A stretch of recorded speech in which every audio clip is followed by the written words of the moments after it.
know they on YouTube. They gonna flock to that like that was God talking. This the culture that we live in. You see what I'm saying? Wow. Yeah. It's funny when you say the standard, right? Because one day, I want to say 3 years ago, I was attending this church, and there was rumors. You know, rumors go around in the church that the pastor was, you know, he's a single man or whatever, but he was sleeping with one of the choir ladies or whatnot. Right. And he got on the microphone and confronted him. He said, "Hey, I'm a man. I mess up like men do." And you know, people were leaving the church, all that, you know. And he was like, "I mess up like men do. You know, I apologize. I hope you don't hold it against me," and blah blah blah, and whoop whoop whoop. And me just being the cat I am, I was like, wow. Yeah. I respect this guy even more. I can listen to him, right? Because he's not to say just like me, but he's a man. He has the same temptations like every other man, right? He's not this pastor that's just, you know, once I become a pastor, I'm just above everybody and I sit next to Jesus. Nah, man. The man was like, "Look, I slipped up, blah blah blah. Whoop, whoop, whoop. I hope you forgive me. The word I'm giving you is still legit. I just had a bad moment, right?" So what about the pastor that confesses he's homosexual? Oh, I'm gonna let you get that one, man. It's true. No. I can't sit under that. It's true. That's I true can't sit because if under you that. guys haven't seen, you know, recently there was a special with this pastor who came out. I guess it was that lady Ivania, whatever her name is. Ivania Van Zant. You know, the guy, a homosexual pastor. Right. Ooh, that's dope. We got to touch on that. Before you get into that, to my understanding, yeah, that goes against. No offense to anybody, but if you go with the Bible, that goes against the word. Right. And it's one thing to sin, and then, you know, hey, I sinned, God forgive me, whoop whoop, then you turn from it. But to do what's considered a sin in the Bible, homosexual, and continuously. Let me ask you this though. Let me ask you this, Right. Rob. And this is honest thing, and this is why I say sometimes do we have to question what's in the Bible? Because here we go. We touched on Cain and Abel, right? Cain and Abel were the kids of who? Who was their parents? Adam and Eve. Which one of the brothers had a kid? If you didn't know, one of the brothers had a kid, right? Pat, I mean, you correct me if I'm wrong. You can go back and look at it, right? I can't remember which one of the brothers had a kid, but you also got to question: how did this brother have a kid when it was just them at the time? Oh, I get what you're saying now. It opened up. Okay. It opened up. And I mean, if you go deep into what I'm saying, and that's what I'm saying, you have to question. I'm not saying that's true, but you have to question. This is what you have to ask yourself too. Oh yeah, no doubt. How did this kid come? No doubt. Cain. It was Cain who actually it was Cain who took a wife. Okay. Yeah. So you got to even question, where did the wife come from? Where did the wife come from?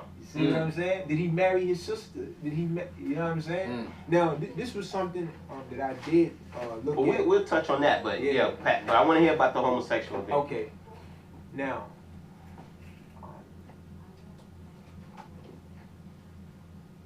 real raps, and it's just, I'm not going to duck and hide behind it. I've seen pastors on Larry King. I've seen pastors on big platforms duck around the question. Alright? Homosexuality is a sin. Real raps. That's just bottom line. Homosexuality is a sin. It has no place in what we call, not necessarily church, but in the faith in general. In the faith. I'm not saying the church, the black church. I'm talking about in this walk of faith that we live. Alright? It has no place in it. Now, as far as homosexuality goes, the reality of it is we do have people that are homosexual, that are homosexuals, you know what I'm saying, in the church. We do have people that are of the faith that will tell you they are homosexual. This is the reality of it, you know what I'm saying? And so, I'm not homophobic at all. No. You know what I'm saying? Not one bit. Yeah, I'm not homophobic at all. However, the same way that I'm against my brother who's committing adultery, I'm against my brother who's a homosexual. Okay. So it's not that I look at a brother who's committing adultery in a different light. I see my brother, you know, being a homosexual. Yeah. I see him the same thing. Yeah. I'm gonna call it out. If I know my brother is committing fornication, I'm gonna call that out. And if his brother over here in a homosexual life, I'm gonna call that out. Yeah. It ain't gonna be no, well, at least he's sleeping with a woman. No. It's the same. It's the same thing at the end of the day. You know what I'm saying? And so, do you think a homosexual pastor can still be a pastor of a church at the end of the day? That's yes or no? Now, can he? Yeah, he can. Should he? Nah. Okay. You know what I'm saying? Hell no. No disrespect. I know I ain't supposed to be using it. We got a minister right here. But nah, man.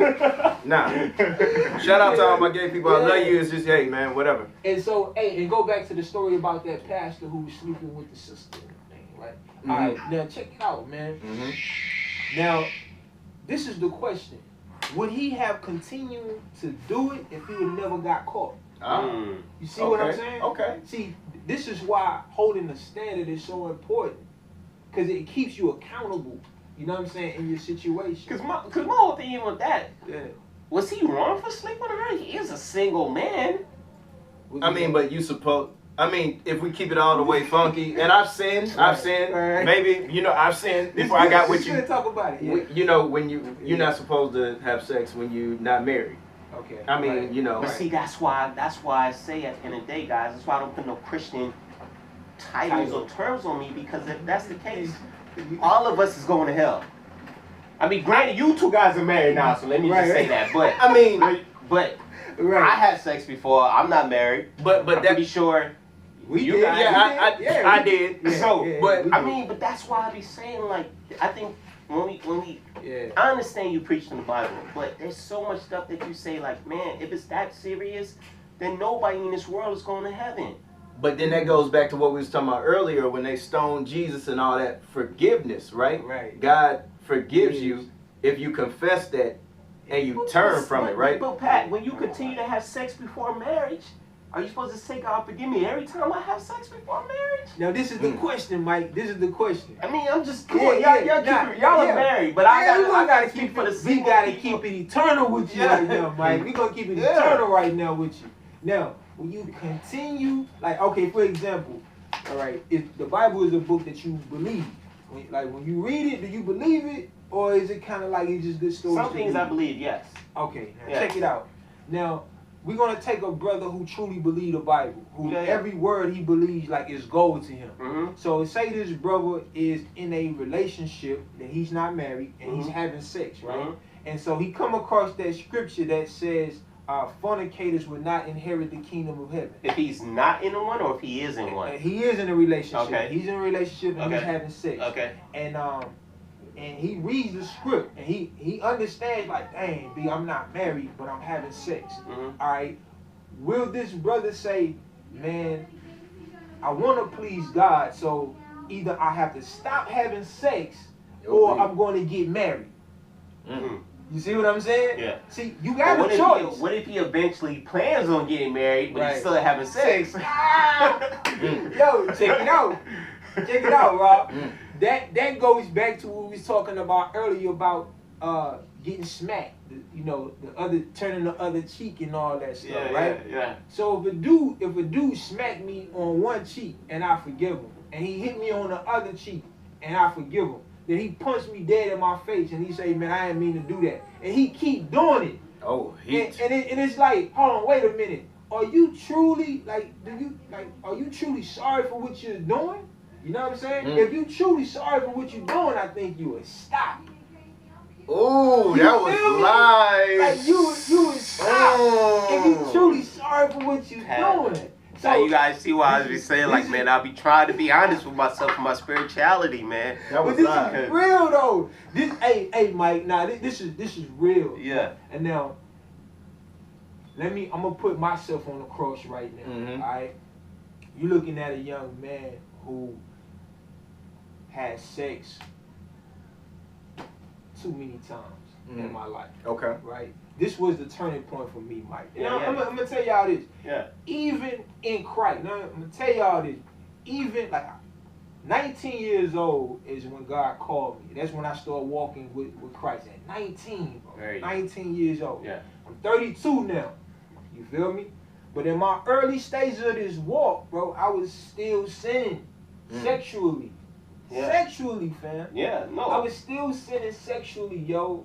You know what I mean? This was the turning point, Mike. This was the turning point.